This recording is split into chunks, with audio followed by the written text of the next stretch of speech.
ഗുരു എണ്ണത്തിലേക്ക് സ്നേഹവന്ദനം. ഒടുവിലത്തെന്ന് പറയരുത്.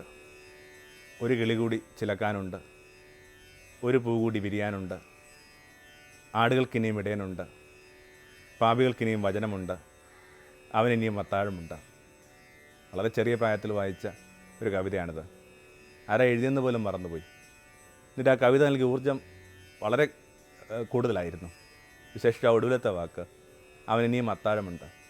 നമുക്കറിയാം, അവസാനത്തെ അത്താഴം എന്നൊക്കെയാണ് നമ്മൾ ക്രിസ്തുവിൻ്റെ തിരുവത്താഴ മേശയെ പറയുക. എന്നിട്ടും ആരെങ്കിലും വിചാരിക്കുന്നുണ്ടോ അതായിരുന്നു അവൻ വെച്ച് വിളമ്പിയ ഒടുവിലത്തെ അത്താഴമെന്ന്? ഓരോ പ്രഭാതത്തിലും, പക്ഷേ ഈ പ്രഭാതത്തിലും നിങ്ങൾ അവൻ്റെ വിരുന്നിൽ പങ്കുചേർന്നിട്ടുണ്ട്, അവൻ്റെ ഭക്ഷണമേശയിൽ പങ്കുചേർന്നിട്ടുണ്ട്. എൻ്റെ അർത്ഥം, ഒന്നും അവസാനത്തെ അല്ല, എന്തെങ്കിലുമൊക്കെ ഇനിയും ആരംഭിക്കാനുണ്ട്, എല്ലാത്തിനും പരിഹാരമുണ്ട്. പ്രതീക്ഷയാണ് മാനവരാശിയുടെ ഊർജ്ജമെന്ന് തോന്നുന്നു. അത് നിലനിർത്തുന്നത് പോലും അങ്ങനെ. ഏറ്റവും നന്നായിട്ട് മനുഷ്യാവസ്ഥയെ സംഗ്രഹിച്ചിരിക്കുന്നത് പൗലോസാണ്. 1 കൊരിന്ത്യക്കാർക്ക് എഴുതിയ ലേഖനത്തിൽ 13-ാം അധ്യായം 13-ാം വാക്ക്, അത് ഓർക്കാനും എളുപ്പമാണ്. 13 നിലയിൽ ഓർക്കാൻ എളുപ്പമാണ്. എന്താണത്? 3 കാര്യങ്ങളാണ് നിലനിൽക്കുന്നതെന്ന് ഞാൻ വിചാരിക്കുന്നു. 1 വിശ്വാസം, 2 പ്രത്യാശ, 3 സ്നേഹം. ഇവയിൽ തന്നെ സ്നേഹമാണ് സർവോത്കൃഷ്ടം. അത് പറഞ്ഞാണ് അധ്യായം അവസാനിക്കുക. ആരെങ്കിലുമൊക്കെ ആ അധ്യായം വായിച്ചിട്ടില്ലെങ്കിൽ ഈ രാത്രിയിലൊന്ന് തപ്പിയെടുത്ത് വായിക്കുന്നത് നല്ലതാണ്. പ്രതീക്ഷ എന്ന് പറയുന്നത്, എനിക്ക് തോന്നുന്നു, ഈ 2 കാര്യങ്ങൾക്കകത്തുനിന്നുണ്ടാകുന്ന ഒന്നിൻ്റെ പേരാണ് പ്രതീക്ഷ. അതിൽ തന്നെ നിലനിൽപ്പ് ഉണ്ടാവുന്നില്ല. ഈ വിശ്വാസത്തിൻ്റെയും സ്നേഹത്തിൻ്റെയും ഇടയിൽ നിന്ന് സംഭവിക്കുന്നൊരു ബൈ പ്രൊഡക്റ്റ് എന്നൊക്കെ പറയുന്ന ഒന്നിൻ്റെ പേരാണ് പ്രതീക്ഷ. ഒരു രൂപം എടുക്കുകയാണെങ്കിൽ, മെറ്റഫർ എടുക്കുകയാണെങ്കിൽ, വിശ്വാസം എന്ന് പറയുന്നത് നിശ്ചയമായിട്ടും വേരുകളാണ്. അതിങ്ങനെ ഓരോ ദിവസം കഴിയുന്തോറും അതിൻ്റെ വേരുകൾ ഇങ്ങനെ ആഴത്തിലേക്ക് പോയിക്കൊണ്ടിരിക്കും. നീർപ്രവാഹങ്ങളെ തേടി അത് പിന്നെയും ദൃഢത ഉള്ളതായിട്ട് മാറും. പിന്നെ അതിൻ്റെ ചില്ല, അതിൻ്റെ ശാഖ എന്നൊക്കെ പറഞ്ഞ സ്നേഹമാണ്. സ്നേഹം എന്ന് പറയുന്നത് തന്നെ ഉള്ളിൽ നമ്മൾ കൊണ്ട് നടക്കുന്നൊരു പച്ചപ്പിൻ്റെ പേരാണല്ലോ. അതിനകത്തുണ്ടാകുന്ന പൂവിൻ്റെയോ പഴത്തിൻ്റെയോ ഒക്കെ പേരാണ് പ്രതീക്ഷ. ഇതില്ലെങ്കിൽ പിന്നെ മനുഷ്യൻ ജീവിക്കാനായിട്ട് പ്രേരകമായിട്ടൊന്നുമില്ല. നമുക്ക് തന്നെ അറിയാം, ഈ കഴിഞ്ഞ ദശകങ്ങൾ, അതിൻ്റെ അർത്ഥം ഒരു 40 വർഷങ്ങൾക്ക് മുമ്പ് ഇവിടെ നിന്ന് കടന്നുപോയൊരു കവിയുടെ കഥ, ഇടപ്പള്ളി രാഘവൻപിള്ളയുടെ കാര്യമാണ്. എന്തുമാത്രം സാധ്യത ഉണ്ടായിരുന്നൊരു മനുഷ്യനാണ്. ഒരുപക്ഷെ അദ്ദേഹത്തിൻ്റെ സ്നേഹിതനായൊരു കവിയേക്കാൾ കൂടുതൽ ദാർശനിക ലോകം എടുത്ത കവിയാണ്. എന്നിട്ടും ഒരു പ്രത്യേക സാഹചര്യത്തിൽ ഈ മനുഷ്യൻ തൻ്റെ കളി മതിയാക്കി നേരത്തെ ഇതിനകത്ത് പിൻവാങ്ങിയപ്പോൾ എഴുതി വെച്ചൊരു കുറിപ്പുണ്ട്. അതിങ്ങനെ മരിക്കുന്നതിന് മുമ്പായിട്ട് അദ്ദേഹം ഇങ്ങനെ പത്രോഫീസിൽ കൊണ്ട് എത്തിച്ച കുറിപ്പാണ്. ഇത് മരണശേഷമാണ് ആ കുറിപ്പൊക്കെ പത്രങ്ങളിൽ വന്നത്. അതിങ്ങനെ അവസാനിക്കുന്ന ഇങ്ങനെയാണ്: ജീവിതത്തിന് അർത്ഥം തരുന്ന 3 കാര്യങ്ങൾ ഞാൻ വിശ്വസിക്കുന്നത്. 1 സ്നേഹിക്കാൻ ആരെങ്കിലും ഉണ്ടാവുക, 2 ആശിക്കാൻ എന്തെങ്കിലും ഉണ്ടാവുക, 3 പ്രവർത്തിക്കാനായിട്ട് കർമ്മമണ്ഡലം ഉണ്ടാവുക. നിർഭാഗ്യവശാൽ ജീവിതം ഇതെനിക്ക് 3 നിഷേധിച്ചു. അതുകൊണ്ട് എൻ്റെ നിലനിൽപ്പിന് പ്രസക്തിയില്ല എന്ന് പറഞ്ഞുകൊണ്ടാണ് ഈ മനുഷ്യൻ തൻ്റെ ഭരതവാക്യം കുറിക്കുക. അപ്പോൾ അതതിൻ്റെ തന്നെ ശരിയാണ്. ആശിക്കാനൊന്നുമില്ലാത്തവർക്ക് ജീവിക്കാനായിട്ട് എന്താ പ്രേരണ ഉള്ളത്? ഖലീൽ ജിബ്രാൻ ഒരു 50 വർഷങ്ങൾക്ക് മുമ്പ്, കൃത്യമായിട്ട് പറഞ്ഞാൽ ഖലീൽ ജിബ്രാൻ മരണശേഷം ഇപ്പോൾ 50 വർഷം കഴിഞ്ഞിട്ടുണ്ട്. 50 വർഷങ്ങൾക്ക് മുമ്പ് എഴുതിയ ഒരു ചെറിയ കഥ ഒന്ന് ഓർത്തെടുക്കുക. നന്നായിട്ട് കുടുംബത്തിന് വേണ്ടി കഠിനാധ്വാനം ചെയ്യുന്നത് മനുഷ്യൻ. ഒരധികം വർഷങ്ങളായിട്ട് അയാൾ തൻ്റെ വീട്ടിലേക്ക് പോയിട്ടില്ല. ഓരോ നിമിഷവും ഇവർക്ക് വേണ്ടി ഇങ്ങനെ ഉറുമ്പുകൾ ധാന്യമണി ശേഖരിച്ച് വെക്കുന്ന കണക്ക് ഓരോന്ന് ശേഖരിച്ച് വെച്ചിട്ട് ഒടുവിൽ തൻ്റെ വീട്ടിലേക്ക് ഇങ്ങനെ ശുഭപ്രതീക്ഷയൊക്കെ ആയിട്ട് പോവുകയാണ്. പോകുന്ന വഴിക്ക് ഒരു നദിയുണ്ട്, ഒരു കടത്ത് വഞ്ചി. അപകടങ്ങൾ പതിഞ്ഞിരിക്കുന്ന നദിയായത്, അപ്രതീക്ഷ ചുഴികളുള്ള നദിയായത്. കടത്തുകാരൻ നദി ഇയാളൊന്ന് ചെറുതായിട്ട് വാൺ ചെയ്തു. അയാൾ പറഞ്ഞു, നിനക്ക് നീന്തൽ അറിയാവോ? അയാൾ പറഞ്ഞു, ഞാൻ എൻ്റെ ജീവിതത്തിൽ നീന്തിയിട്ടില്ല. എന്തെങ്കിലുമൊക്കെ ഒരു ആപത്ത് വന്നാൽ എന്ത് ചെയ്യും എനിക്കറിയില്ല. അറാൻ പറ്റിയത് കണക്ക് തന്നെ ഇതാ ചുഴിപ്പെട്ട് ആ ചെറുവഞ്ചി മുങ്ങി ഇങ്ങനെ കരയിലേക്ക് നീന്തി പോകുമ്പോൾ കടത്തുകാരൻ ഓർത്ത് വ്യാകുലപ്പെട്ടത് ഈ മനുഷ്യനെക്കുറിച്ച്. ഇതുമാത്രം കിനാക്കളും ഒക്കെ ആയിട്ട് തൻ്റെ വീടണയാൻ വേണ്ടി കൊതിച്ച ഈ മനുഷ്യൻ, അയാൾക്ക് എന്ത് പറ്റിയിട്ടുണ്ടാകും? പക്ഷേ അയാളെ അത്ഭുതപ്പെടുത്തിക്കൊണ്ട്, അയാളെ അമർഷപ്പെടുത്തിക്കൊണ്ട് പോലും ഇയാൾ നീന്തി എത്തുമ്പോൾ കാണാം, കരയിൽ ഈ നീന്തൽ അറിയുന്നില്ലെന്ന് പറഞ്ഞ മനുഷ്യൻ കയറി നിൽപ്പുണ്ട്, നനഞ്ഞൊലിച്ചു ഒക്കെ.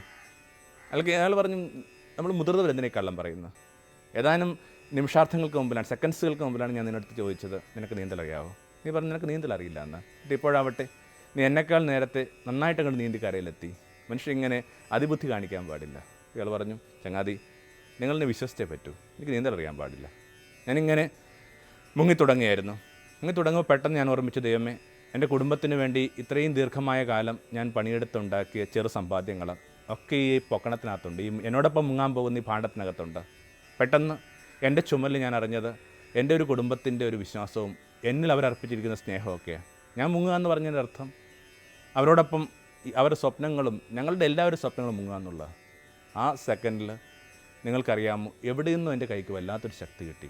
എന്നിട്ട് ഒരു കരമടച്ച് മറുകര അടിച്ച് ഞാനിങ്ങനെ എങ്ങനെയൊക്കെ പതച്ച് ഈ തീരത്തെത്തി. എന്നെ ഒരിക്കൽ കൂടി നിങ്ങൾ ഈ ഭാണ്ഡമില്ലാതെ ഒന്നീ പുഴയിലേക്ക് ഇട്ട് നോക്കുക, ഈയക്കെട്ട താഴ്ന്നൊക്കെ ഞാൻ താണു പോകും.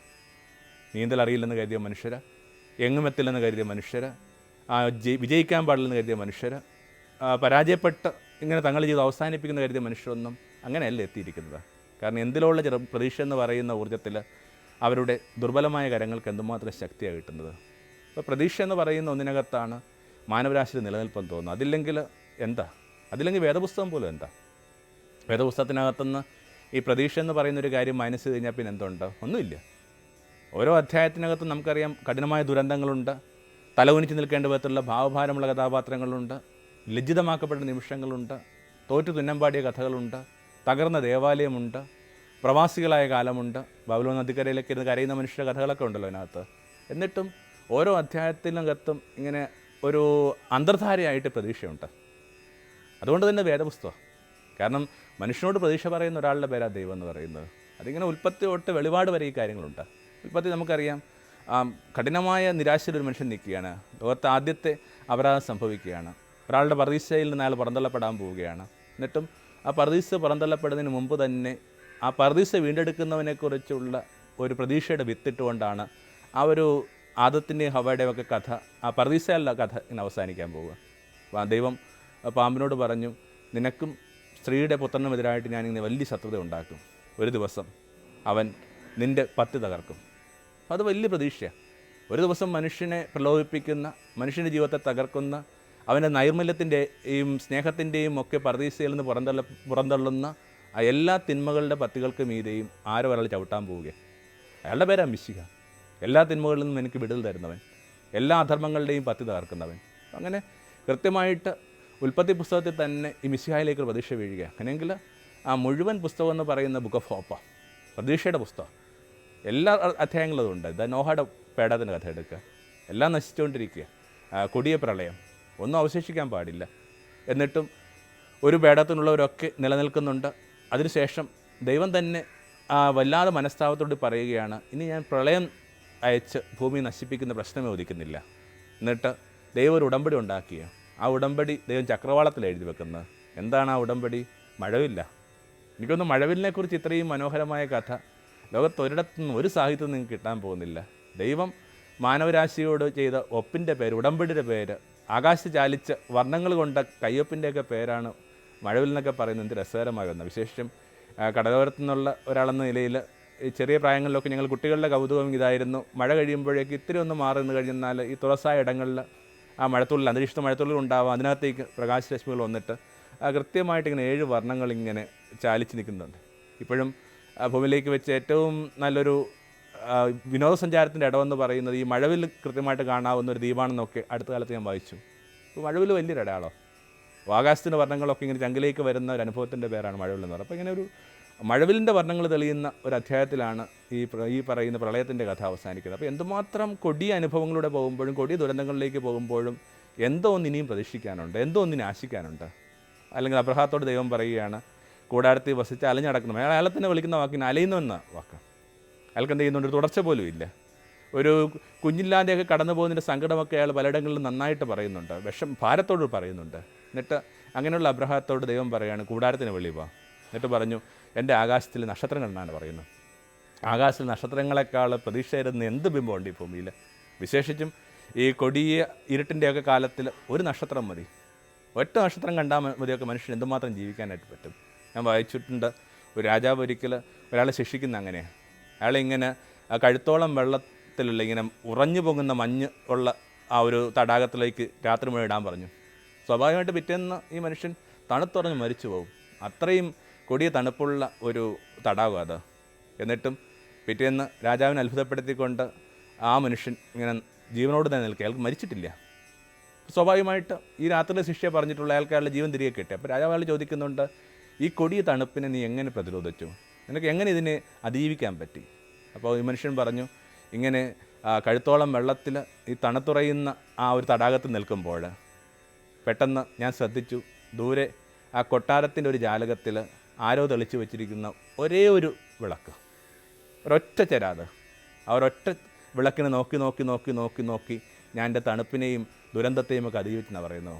വാനിലൊരു നക്ഷത്രം ഉണ്ടെങ്കിൽ ഒരു ഒറ്റ വിളക്കുകൊണ്ടൊക്കെ അതിജീവിക്കാവുന്ന ചില ജീവിതാനുഭവങ്ങൾ നമുക്കുണ്ടെന്നതിനൊക്കെ ഓർമ്മപ്പെടുത്തലായിരിക്കണം അബ്രാഹത്തെ ദൈവം കാണിച്ച ഈ പറയുന്ന നക്ഷത്രങ്ങളുടെ കഥ. അങ്ങനെ ഒന്നോർത്ത് കഴിഞ്ഞെന്നാൽ എല്ലാവരുടെ കൂടെ ഈ പ്രതീക്ഷ കഥകൾ പറയുന്ന പുസ്തകത്തിൻ്റെ പേരാണ് വേദപുസ്തകം. സുവിശേഷം എന്ന് പറയുമ്പോൾ ആ വാക്കിനകത്ത് തന്നെ കിടപ്പുണ്ട്. അത് വെറുതെ നല്ല വിശേഷം പറഞ്ഞു തരുന്ന പുസ്തകത്തിൻ്റെ പേരാണ്. നല്ല വിശേഷം എന്ന് പറഞ്ഞാൽ എന്താണ്? എല്ലാത്തിനും പരിഹാരമുണ്ടെന്ന് പറയുന്നതാണ് നല്ല വിശേഷം എന്ന് പറയുന്നത്. പാപത്തിന് പരിഹാരമുണ്ട്, തകർച്ചയ്ക്ക് പരിഹാരമുണ്ട്, ലജ്ജയ്ക്ക് പരിഹാരമുണ്ട്, ദുരന്തങ്ങൾക്ക് പരിഹാരമുണ്ട്, ഇടർച്ചയ്ക്ക് പരിഹാരമുണ്ട് എന്നൊക്കെ പറയുന്നത്. എന്തിനാ? മരണത്തിന് പോലും പരിഹാരമുണ്ടെന്ന് പറയുന്ന പുസ്തകത്തിൻ്റെ പേരാ സുവിശേഷം. ചിലപ്പോൾ നമ്മൾ വിചാരിക്കുന്നത് ഈ മരണത്തിന് എന്താ പരിഹാരമുള്ളത്? ബൈസൈക്കിൾ തീഫ് എന്ന് പറയുന്ന ആ ഒരു പ്രശസ്തമായ ചിത്രത്തിനകത്ത് അങ്ങനെ കൊടിയ ദാരിദ്ര്യത്തിൻ്റെ കാലമാണ്. അച്ഛന് ഒരു ഗൃഹനാഥന് ഒരു പണിയില്ല. അയാൾക്കൊരു പണി കിട്ടാമെന്ന് പറഞ്ഞപ്പോഴേക്കും അവർ പറഞ്ഞു ഈ പണി നിനക്ക് തരാം, പക്ഷേ അത് നിനക്കൊരു സൈക്കിൾ ആവശ്യമുണ്ട്. അപ്പോൾ ആ സൈക്കിൾ കണ്ടെത്താനുള്ള ശ്രമത്തിലാണ്. അങ്ങനെ കഷ്ടപ്പെട്ട് ഇയാൾ സൈക്കിൾ സമ്പാദിച്ചിട്ട് ഈ തൊഴിലിൽ ഏർപ്പെടുന്ന അന്ന് തന്നെ ഇയാൾ സൈക്കിൾ ആരാ മോഷ്ടിച്ചുകൊണ്ട് പോയി. പിന്നെ ആ സൈക്കിൾ മോഷ്ടിച്ച ആൾ പിന്തുടർന്ന് ഒരു കണ്ടെത്തി കഴിയുമ്പോഴേക്കും അയാൾ എന്തൊക്കെ ആരവങ്ങൾ മുഴക്കി ബഹളമൊക്കെ മുഴക്കി അയാൾ വളരെ കൂളായിട്ട് രക്ഷപ്പെട്ടു പോവുകയും ചെയ്തു. അപ്പോൾ ഈ മനുഷ്യനൊന്നുമില്ല, കുടുംബം ഇങ്ങനെ കൊടിയ ദാരിദ്ര്യത്തിൽ നിൽക്കുക. പിന്നെ ആദ്യം അവസാനമായിട്ട് ഇയാൾ എന്ത് ചെയ്യുന്നു? ഇതിനോട് സൈക്കിൾ മോഷ്ടിക്കാൻ തീരുമാനിച്ചു. അപ്പോഴാവട്ടെ ആ നാട്ടുകാർ ഇയാളെ പിടികൂടി ഇയാളെ വല്ലാതെ അങ്ങോട്ട് മർദ്ദിച്ച് അവശനാക്കുകയും ചെയ്യുന്നു. അങ്ങനെ ലജ്ജാഭാരം കൊണ്ടും ദാരിദ്ര്യം കൊണ്ടും ഒക്കെ ഇങ്ങനെ തല കുനിഞ്ഞു പോയി ഈ മനുഷ്യൻ അയാളുടെ മകനോട് പറയുന്നുണ്ട്, മകനെ എല്ലാത്തിനും പരിഹാരമുണ്ട്, മരണത്തിനൊഴികെ. അതിങ്ങനെ സൂയിസൈഡ് ചെയ്യാൻ താൻ തയ്യാറല്ലെന്ന് കാണിക്കാനുള്ളൊരു നല്ലൊരു വാക്കാത്. എല്ലാത്തിനും പരിഹാരമുണ്ട്, മരണത്തിനൊഴികെ. പക്ഷേ കുറച്ചുകൂടി വേറെ പ്ലെയിനിലുണ്ട്. നിശ്ചയമായിട്ട് ഈ പറഞ്ഞ കഥയുടെ ഇതിനകത്ത് നല്ല വേറെ പ്ലെയിൻ നോക്കി കഴിഞ്ഞാൽ മരണത്തിന് പോലും പരിഹാരമുണ്ടെന്ന് പറയുന്ന പുസ്തകമാണ് വേദം എന്ന് പറയുന്നത്. കാരണം മരിച്ചോടുകൂടി അവൻ്റെ കഥയൊക്കെ തീർന്നെന്ന് പറഞ്ഞാണല്ലോ എമ്മാവസിലേക്ക് പോയി ശിഷ്യന്മാർ പറഞ്ഞു, ഞങ്ങൾ അവനിൽ ഒത്തിരി വിശ്വാസം അർപ്പിച്ചിരുന്നു, പക്ഷേ അവൻ മരിച്ചുപോയി, ഇനി ഞങ്ങൾ എന്നാ ചെയ്യും? അപ്പോൾ മരണത്തിന് പോലും അപ്പുറത്തേക്ക് നീളുന്ന ചില പരിഹാരങ്ങളുണ്ടെന്നുള്ള സൂചനകൾ അവസാനിക്കുന്ന പുസ്തകത്തെ വിളിക്കേണ്ട വാക്ക് സുവിശേഷം എന്ന് തന്നെയാണ്. കാരണം പൗലോസ് പറയുന്ന കണക്ക് നിങ്ങളുടെ വിശ്വാസം എന്ന് പറയുന്നത് ഉദ്ധിതനായ ക്രിസ്തുവിൽ ഇങ്ങനെ ഓർബിറ്റ് ചെയ്യുന്ന ഒന്നാണ്. അവനാണ് നിങ്ങളുടെ ന്യൂക്ലിയസ്. സ്വാഭാവികമായിട്ട് നിങ്ങൾക്ക് എല്ലാത്തിനും ഇത് ഉയർത്തെഴുന്നേൽക്കാൻ പറ്റുമെന്നുള്ള നിശ്ചയമായിട്ടും ചില സൂചനകൾ ധാരണകളൊക്കെ ബലപ്പെടുത്തുന്ന പുസ്തകമാണ് സുവിശേഷം. പിന്നെ നാച്ചുറലി എന്ത് ചെയ്യുന്നുണ്ട്? വെളിപാടിൻ്റെ പുസ്തകം എന്ന് പറയുന്നത് തന്നെ ഇങ്ങനെ വല്ലാത്ത പ്രതീക്ഷ തരുന്ന പുസ്തകം. എന്തൊക്കെ കാര്യങ്ങൾ അതിനകത്ത് പറയുന്നത്? കണ്ണീരുണ്ടാവില്ല, അവിടെ വിലാപം ഉണ്ടാവില്ല, അല്ലെങ്കിൽ വേറെടുത്ത് പറയുന്നു അവിടെ കടലുണ്ടാവില്ല. അതൊക്കെ ഇങ്ങനെ വളരെ സർപ്രൈസിങ് ആയിട്ട് തോന്നുന്നു. മുക്കുവനായൊരു മനുഷ്യൻ വെളിപാട് കാണുമ്പോൾ അയാളുടെ ജീവിതം എന്ന് പറയുന്നത് തന്നെ കടലുമായിട്ട് ബന്ധപ്പെട്ടതാണ്. അയാൾ പറയുന്നു സ്വർഗീയ ജലസ്ഥലം കടലുണ്ടാവില്ല. എന്താ അതിൻ്റെ അർത്ഥം? കടലെന്നൊക്കെ പറയുന്നത് ഇങ്ങനെ ശുദ്ധമായ ജലാശയത്തിൻ്റെ പേരാണ് കടലെന്ന് പറയുക. വെള്ളമുണ്ട്, പക്ഷേ ആ സ്വർഗീയ ജെറുസലേമിൽ ഇങ്ങനെ ഒരു പ്രക്ഷുബ്ധതയില്ല, ഓളങ്ങളില്ലാത്ത അവസ്ഥയുടെ പേരാണ് ഈ കടലില്ലാത്ത അവസ്ഥ. അല്ല, ജലമില്ലെന്നല്ല പറയുന്നത്. പിന്നെ ഞാനൊരു പുതിയ ഭൂമിയും പുതിയ ആകാശവും കൊണ്ട് അങ്ങനെയൊക്കെയാണ് അത് അവസാനിക്കുന്നത്. ഇത് നല്ലതാണ്. ഒരു വേദപുസ്തകം ഇങ്ങനെ വായിച്ച് നമ്മളിങ്ങനെ കണ്ണുപൂട്ടിയിരിക്കുമ്പോഴേക്കും ഉള്ളിലേക്ക് ചിന്ത വരികയാണ്, ഇനി പുതിയ ആകാശത്തിൻ്റെയും പുതിയ ഭൂമിയുടെയും കാലമാണ്. എവിടെ വെച്ചാണ് ഈ മനുഷ്യൻ എഴുന്നൂടെ ആലോചിക്കണം. പാത്മോസ് പറഞ്ഞ രീതിനകത്ത് ആ ഏജിയൻ ആ ഒരു കടലോരമൊക്കെ ആയിട്ട് ബന്ധപ്പെട്ടുള്ള ദ്വീപുകളാണ് ഈ പാത്മോസ് എന്നൊക്കെ പറയുന്നത്. അപ്പോൾ ആ പാത്മോസ് പറഞ്ഞ ദ്വീപെന്ന് പറയുന്നത് ഇങ്ങനെ കരിങ്കൽ കോറികളുടെ നാടാണ്. അതിങ്ങനെ അക്കാലത്ത് നടന്ന മുഴുവൻ നിർമ്മാണ പ്രവർത്തനങ്ങൾക്ക് ആവശ്യമായ പാറ പൊട്ടിച്ചുകൊണ്ടിരുന്നത് ഇതിനകത്തുനിന്നാണ്, ഈ പറയുന്ന ദ്വീപിനകത്തുനിന്നാണ്. എന്നിട്ട് അതേ ദ്വീപിനകത്ത് ഈ വാർദ്ധക്യത്തിൽ ക്ലേശകരമായ തടവുകാലത്തിന് വിധിക്കപ്പെട്ട ഒരു മനുഷ്യൻ്റെ പേരാണ് യോഹന്നാൻ. വാർദ്ധക്യത്തിൽ അയാൾ പാറ പൊട്ടിക്കുകയായിരുന്നു. എന്നിട്ടും ആ പാറ പൊട്ടിക്കൊണ്ടിരുന്ന മനുഷ്യൻ ഒന്ന് കണ്ണുപൂട്ടി ഇങ്ങനെ പ്രാർത്ഥിക്കുമ്പോൾ അയാൾ കാണുന്ന പുതിയ ആകാശവും പുതിയ ഭൂമിയുമാണ്. ഇതിനേക്കാൾ പ്രതീക്ഷ തരുന്ന എന്തുണ്ട് ഭൂമിയിൽ? അതുകൊണ്ടാണ് നമ്മൾ വേദപുസ്തകം എന്ന് വിളിക്കുക. പ്രതീക്ഷ തരുന്നവൻ്റെ പേരാണ് ദൈവം. അല്ലെങ്കിൽ ദൈവം ആയിട്ട് ബന്ധപ്പെട്ടവർക്ക് പ്രതീക്ഷയില്ലാതെ മറ്റെന്തുണ്ട്? ദൈവമായിട്ട് ബന്ധപ്പെട്ടവർ പ്രതീക്ഷിക്കാതിരിക്കാനായിട്ട് ഒരു കാരണമില്ലെന്ന് തന്നെ. വല്ലാതെ ഒരു പെസിമിസവും സിനിസിസവും ഒക്കെ വളർന്ന കാലത്തിനകത്ത് വിശ്വാസികൾ നമ്മൾ കരുതുന്ന മനുഷ്യർ പോലും ഇങ്ങനെ വല്ലാതെ എല്ലാത്തിനകത്തും ദോഷകൃത്തുക്കളാവുന്നുണ്ട്. പലപ്പോഴും കാര്യങ്ങൾ ശുഭകരമാവില്ലെന്നൊക്കെ പറഞ്ഞ് നെടുവേർപ്പെടുന്നുണ്ട്. സത്യം പറഞ്ഞാൽ ഒരു വിശ്വാസിക്ക് ഇങ്ങനെ പെസിമിസ്റ്റ് ആകാനായിട്ട് അവകാശമില്ല. ക്രിസ്തീയമായ ഈ പ്രതീക്ഷ എന്ന് പറയുന്നത് എന്താ? ഈ ക്രിസ്ത്യൻ ഹോപ്പ്. നമുക്കറിയാം ക്രിസ്തു എന്ന് പറയുന്നത് ഇങ്ങനെ പ്രതീക്ഷയുടെ ഒരു പര്യായമാണ്. ഇത്രയും മാനവരാശിക്ക് പ്രതീക്ഷ നൽകിയിട്ടുള്ള മനുഷ്യൻ വേറെ ഉണ്ടാവില്ല. തൻ്റെ പരസ്യവിധം ആരംഭിക്കുന്നത് തന്നെ എങ്ങനെയാണ്? ദേവാലയത്തിൽ ചുരുളുകൾ വായിച്ചുകൊണ്ട്, അന്ധന് കാഴ്ചയുണ്ട്, ബദിറിന് സംഗീതമുണ്ട്, മുടന്തിന് നൃത്തമുണ്ട്, വിശക്കുന്നതിന് അപ്പമുണ്ട്, തടവലിൽപ്പെട്ടതിന് മോചനമുണ്ട്. എന്നിട്ട് പറഞ്ഞു ഇതൊക്കെ ഇന്ന് പൂർത്തിയാകാൻ പോവുകയാണ്. അപ്പോൾ മാനവരാശിയിലെ ഓരോരോ കാര്യങ്ങളിൽ പെട്ടുപോയവർക്ക് കാണാവുന്ന ഏറ്റവും നല്ല കിനാവുകളുടെ ആ സം ടോട്ടൽ ആകത്തുകയാണ് താനെന്ന് പറഞ്ഞുകൊണ്ടാണ് ക്രിസ്തു തന്നെ തന്നെ വെളിപ്പെടുത്തുന്നത് പോലും. പിന്നെ പറഞ്ഞുകൊണ്ടിരുന്ന കാര്യങ്ങളൊക്കെ എന്താണ്? ഇതിങ്ങനെ വളരെ പ്രതീക്ഷ നടത്തുന്ന ഒന്നാണ്. ക്രിസ്തുവിനറിയാം ഇങ്ങനെ ഓരോ മനുഷ്യൻ്റെ ചങ്കിലും ഇങ്ങനെ പ്രതീക്ഷയുടെ കുഞ്ഞൊരു കല്ല് കിടപ്പുണ്ട്. ഇത്തിരി ഒന്ന് ഊതിക്കഴിഞ്ഞാൽ മീതെയുള്ള ചാരം പറന്നു പോയിട്ട് ആ തീനാളം ആളിക്കത്തും. അങ്ങനെ ആ ദരിദ്രരായ മനുഷ്യരുടെ ആ നിലനിൽപ്പിനെ അവിടെ നിന്ന് അർത്ഥപൂർണ്ണമാക്കി. പ്രതീക്ഷ നിലനിർത്താമെന്ന് പറയുന്നത് തന്നെ ഇങ്ങനെ ജീവിച്ചുകൊണ്ടിരിക്കുന്ന ജീവിതത്തിൻ്റെ സൗന്ദര്യം കാണിച്ചു കൊടുക്കുക എന്ന് പറയുന്നത്. ഒരു മോശപ്പെട്ട പാപം എന്ന് പറയുന്നത് ഈ പെറുപിറുക്കുക എന്ന് പറഞ്ഞ പാപം. നിങ്ങൾ ശ്രദ്ധിച്ചാൽ നിങ്ങൾക്ക് മനസ്സിലാകും. ആ പറപ്പാടിൻ്റെ പുസ്തകത്തിലൊക്കെ ഈ പെറുപിറുക്കുക എന്ന് പറഞ്ഞൊരു പാപമാണ് മനുഷ്യൻ ദൈവത്തോട് ചെയ്യുന്ന പാപം. തങ്ങൾ ചെയ്തുകൊണ്ടിരിക്കുന്ന ജീവിതത്തെക്കുറിച്ച് വല്ലാത്ത അതൃപ്തിയുണ്ട് മനുഷ്യർക്ക്.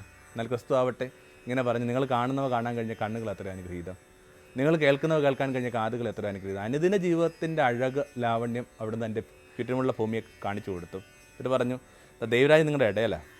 വലിയൊരു വളരെ റിച്ചായൊരു വിചാരം. ഇത്രയും കാലം ദൈവരാജ് എന്നൊക്കെ പറയുന്ന മനുഷ്യൻ്റെ സങ്കല്പങ്ങൾ എവിടെയുള്ള കാര്യമായിരുന്നു, ഭാവനയിലുള്ള കാര്യമായിരുന്നു. തങ്ങളുടെ ഈ ഒരു വാഴ്വിലോ തങ്ങളുടെ ഈ ഒരു കോണ്ടസ്റ്റിലൊക്കെ ഒരിക്കലും തങ്ങൾക്ക് ചിന്തിക്കാൻ പറ്റാത്തൊരു കാര്യത്തെക്കുറിച്ച് ഇപ്പോൾ ക്രിസ്തു പറയുകയാണ്, അത് നിങ്ങളുടെ ഇടയിലാണ്. ഇങ്ങനെ എന്തുമാത്രം മനുഷ്യൻ്റെ ജീവിതത്തെ പ്രതീക്ഷ കൊണ്ട് അഴകുള്ളതാക്കി മാറ്റാനാകുമോ അത്രയും ക്രിസ്തു അഴകിലേക്ക് കൂട്ടിക്കൊണ്ടുപോയി. പിന്നെ ഉപയോഗിക്കുന്ന പ്രതീകങ്ങൾ, കാരണം വിത്തെന്നൊക്കെ പറയുന്ന പ്രതിയാണ്. വിത്തെന്നൊക്കെ പറയുന്ന ഇങ്ങനെ സുഷുപ്തിയിലുള്ള സുഹൃത്തിൻ്റെ പേരാണ് വിത്ത്. ഒരു വിത്ത് സുഷുപ്തിയിലായിരിക്കും, ഡോർമെൻ്റ് ആയിരിക്കാം, പക്ഷേ എന്നെങ്കിലും ഒരിക്കൽ അതിന് മുള പൊട്ടും. വിത്തിന് നനവുള്ള ഒരിടത്ത് വീണ് കഴിഞ്ഞാൽ നിശ്ചയമായിട്ട് മുള പൊട്ടാതിരിക്കാൻ തരമില്ല. ചിലിയിലൊക്കെ തന്നെ അറ്റക്കാമ എന്നൊക്കെ പറഞ്ഞൊരു മരുഭൂമിയുണ്ട്.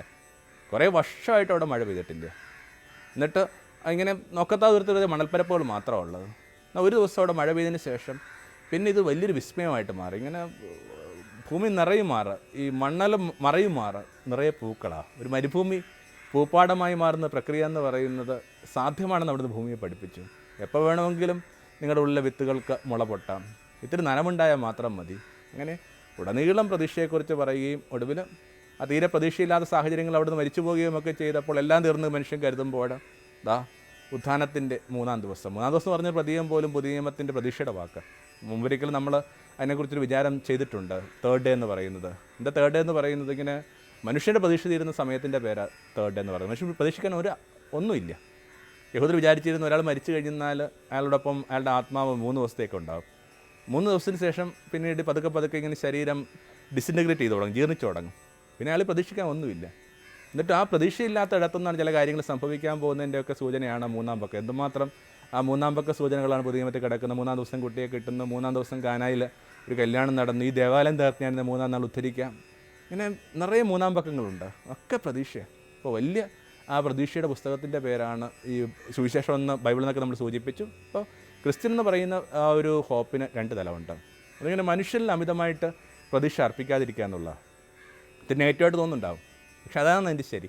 വളരെ കൃത്യമായിട്ട് സങ്കീർത്തനം നമ്മൾ വായിക്കുന്നുണ്ട്. ഇങ്ങനെ prince of earth, don't put your hope. ഈ മനുഷ്യൻ എന്ന് പറയുന്ന മനുഷ്യ പ്രഭുക്കന്മാരിൽ നിങ്ങൾ പ്രതീക്ഷ എടുത്തെന്നാണ് പറയുക.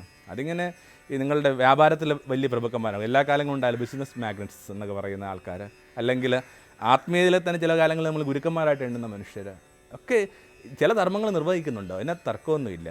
എല്ലാ മനുഷ്യർക്കും അത്രയും ധർമ്മം ഉള്ളെന്ന് മാത്രം ഓർത്താൽ മതി. അല്ലെങ്കിൽ രാഷ്ട്രീയത്തിലൊക്കെയുള്ള അല്ലെങ്കിൽ രാഷ്ട്രങ്ങളിലൊക്കെ പ്രഭുക്കന്മാർ തങ്ങളുടെ രാഷ്ട്ര നേതാക്കന്മാരെയൊക്കെ വളരെ ഗൗരവമായിട്ട് എടുക്കുന്ന എന്തുമാത്രം ജനാവലികൾ ഈ ഭൂമിയിലുണ്ട്. മരിച്ചുപോയവരൊക്കെ ശരീരം ഇങ്ങനെ വാക്സ് ഒക്കെ എന്ത് ചെയ്യുന്നുണ്ട്, പരട്ടി അത് ഇങ്ങനെ അഴുകാൻ പോലും അനുവദിക്കാത്ത വിധത്തിലൊക്കെ സൂക്ഷിക്കുന്ന കൊമറേഡുകളുള്ള നാടുകളാണ് വാസ്തവത്തിൽ. അപ്പം അങ്ങനെ വരുമ്പോൾ ഇതൊക്കെ വളരെ കൃത്യമായിട്ട് എന്ത് ചെയ്യുന്നുണ്ട്, ഈ മനുഷ്യരുള്ള വിശ്വാസത്തിൻ്റെ അടയാളമാണ്. പക്ഷേ നിർഭാഗ്യവശാൽ മനുഷ്യൻ്റെ കാഴ്ചയ്ക്ക് പരിമിതിയുണ്ട്. ചില കാലങ്ങളിൽ ശരിയെന്ന് തോന്നുന്നൊരു കാര്യങ്ങൾ ഈ വലിയ ഭൂമിയുമായിട്ട് ബന്ധപ്പെടുത്തുമ്പോൾ അത്ര ശരിയാവണമെന്നില്ല. അതുകൊണ്ടാണ് വളരെ കൃത്യമായിട്ട് ബൈബിള് പറയുന്നത് ഈ മനുഷ്യനിലുള്ള നിങ്ങളുടെ പ്രതീക്ഷ അങ്ങനെ കാര്യമായിട്ട് വെക്കരുതെന്നാണ് പറയുക. ഒരു 118:8 എന്നൊക്കെ പറയുന്നതാണ് വേദപുസ്തകത്തിന് നടുവിലത്തെ വചനമൊക്കെ കരുതപ്പെടുന്നുണ്ട്. എന്താണത്?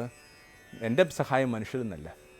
അപ്പോൾ ഇങ്ങനെ മനുഷ്യർ അധികമായിട്ട് പ്രതീക്ഷിക്കാതിരിക്കുക എന്നുള്ളത്. അപ്പോൾ സ്വാഭാവികമായിട്ട് തീർച്ചയായിട്ടും ആ മാറ്റമില്ലാത്ത ഒരാളുടെ പേരുണ്ട് ദൈവം, അവനിൽ പ്രതീക്ഷ അർപ്പിക്കാനാണ് പറയുക. അപ്പോഴും നമ്മൾ പറയും ഇങ്ങനെ ചുറ്റുമൊക്കെ ഒത്തിരി മോശപ്പെട്ട കാര്യങ്ങൾ നടക്കുമ്പോഴേക്കും എങ്ങനെയാണ് ദൈവത്തിൽ നമ്മൾ പ്രതീക്ഷ അർപ്പിക്കുക? ദൈവം എവിടെയാണ്?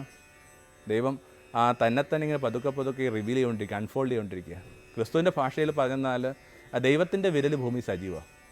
തിന്മയുടെ ഇടങ്ങളിലെന്ന് കരുതപ്പെടുന്ന ഇടങ്ങളിൽ പോലും ദൈവത്തിൻ്റെ കാര്യം സജീവമാണെന്ന് പറയാനായിട്ട് ക്രിസ്തു ശ്രദ്ധിച്ചിട്ടുണ്ട്. അതായത് ഒരു പ്രത്യേക ഘട്ടത്തിൽ ശിഷ്യന്മാർക്കെതിരായിട്ടുള്ള ആരോപണം അതായിരുന്നു, ഇവർ തിന്മയുടെ ശക്തി കൊണ്ടാണ് പല കാര്യങ്ങളും ചെയ്യുന്നത്. അപ്പോൾ ക്രിസ്തു പറഞ്ഞു, തിന്മയുടെ ശക്തി കൊണ്ടല്ല, finger of God is working.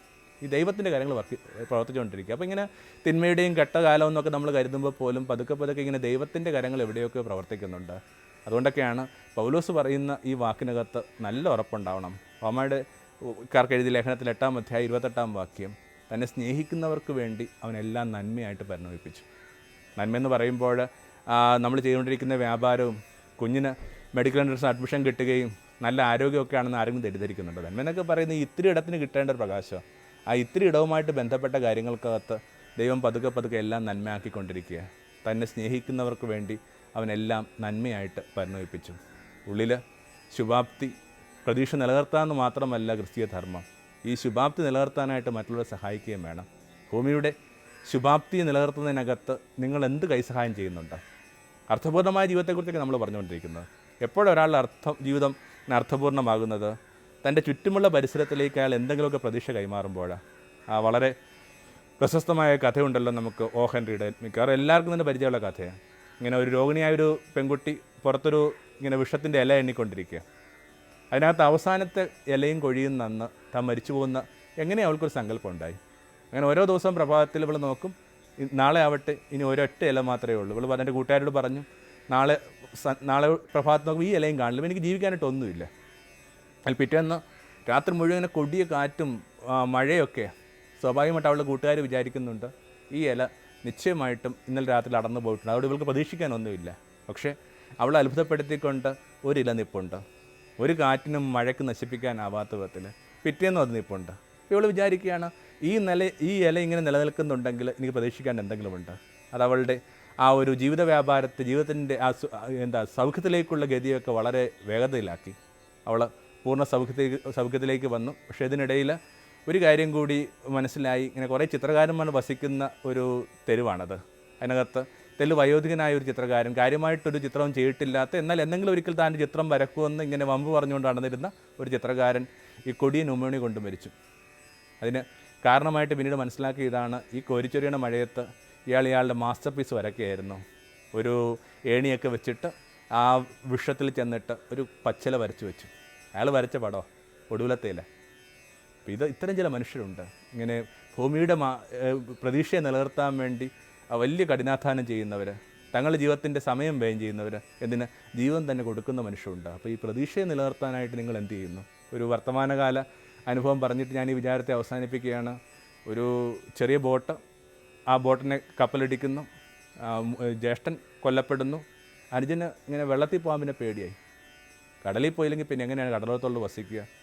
ഒരു 4-5 മാസമായിട്ട് ഇങ്ങനെ വെള്ളത്തിറങ്ങാനായിട്ട് അയാൾക്ക് പേടിയാണ്. അങ്ങനെ ഇരിക്കുമ്പോൾ കാര്യമായിട്ട് എന്ത് ചെയ്യുന്നു, ഈ വ്യക്തിയുടെ അടുപ്പമോ പരിചയമില്ലാത്തൊരു വ്യക്തി ഒരു ബോട്ട് എടുക്കുക. എന്നിട്ട് ആ ബോട്ട് എടുത്തിട്ട് പറയുകയാണ്, ഈ ബോട്ട് ഞാൻ വെള്ളത്തിൽ ഇറക്കുന്നത് നീ ഇതിനകത്ത് ശ്രാങ്ക് പണിക്ക് വന്നാൽ മാത്രമേ ഉള്ളൂ, നീ വന്നാൽ ഞാൻ ഈ ബോട്ട് ഇറക്കാം. അങ്ങനെ ഒരു 6-7 മാസമായിട്ട് ഇങ്ങനെ കടലിനെ ഭയപ്പെട്ട് തൻ്റെ വീടിനകത്ത് ഇങ്ങനെ ഗർഭപാത്രത്തിലിരിക്കുന്ന കണക്ക് ഇരിക്കുന്ന ഒരു മനുഷ്യനെ പതുക്കെ അയാൾ പുറത്തേക്ക് കൊണ്ടുവരികയാണ്. ഇതൊക്കെയാണ് കൃത്യമായ ക്രിസ്ത്യൻ എക്സിസ്റ്റൻസ്. സ്വയം പ്രതീക്ഷ നിലനിർത്തുക, അവൻ്റെ പ്രതീക്ഷയെ സഹായിക്കുന്ന കാര്യത്തിനകത്ത് എന്തെങ്കിലും ഒരു കൈസഹായം കൊടുക്കുക. ഒരിലെയെങ്കിലും വരക്കാതെ കടന്നു പോകുന്നവരുടെ കാര്യം എത്ര കഷ്ടമാണ്. അപ്പോൾ കണ്ട ആ ചിന്തകളെ ഇങ്ങനെ ക്രോഡീകരിക്കാം. നിലനിൽക്കുന്നത് 3 കാര്യങ്ങളാണ്: വിശ്വാസം, പ്രത്യാശ, സ്നേഹം. വിശ്വാസവും സ്നേഹവും കൂടിയാണ് പ്രത്യാശ എന്ന് പറയുന്ന പൂവിന് സുഗന്ധം കൊടുക്കുന്നത്, പ്രത്യാശ എന്ന് പറയുന്ന പഴത്തിന് മധുരം കൊടുക്കുന്നത്. ദൈവമേ, ഭൂമി കുറേ കൂടി സ്വപ്നം കാണുന്നവരെ ഭൂമി ആവട്ടെ. ആമേൻ. ജീവിതം പ്രഭാമയം സന്നിധാനം.